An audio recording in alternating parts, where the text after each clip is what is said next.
عمیر اپنے ایک دوست کو ساتھ لے کر اپنے گھر میں جیسے ہی داخل ہوا تو عمیر کے ابو نے عمیر کو کہا، عمیر بیٹا ہوش کے ناخن لو، یہ کس کو بغیر اطلاع کیے گھر میں لا رہے ہو؟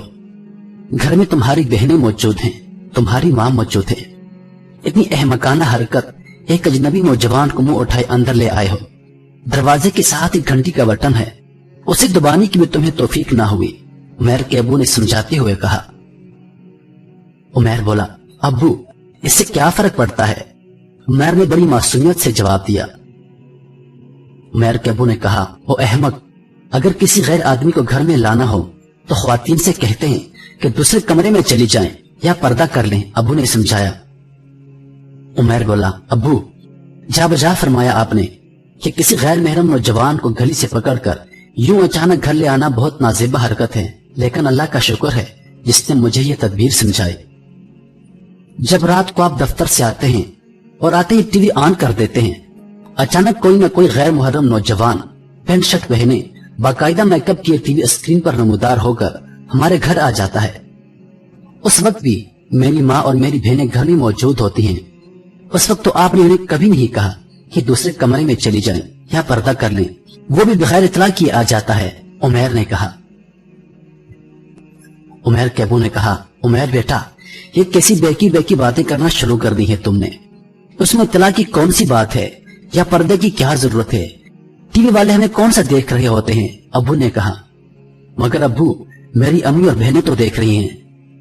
عمیر کے ابو نے کہا، بیگم سن لو، اپنی اس نابالغ ملا کی تقریر 1000 دفعہ تمہیں تاکید کی ہے کہ اس کا دھیان رکھا کرو، یہ صبح نماز پڑھنے جاتا ہے اور دن چڑھے واپس آ جاتا ہے، تم چپکے سے کہہ دیتی ہو کہ درس سننے بیٹھ گیا ہوگا۔ اب دو جواب اس مذہبی جنونی کے سوال کا، باپ سے بات کرنے کا سلیقہ تک نہیں آتا اور بننے چلا ہے ننا مبلغ، بے ادب کہیں کا، ابو نے ذرا غصیلے انداز میں کہا۔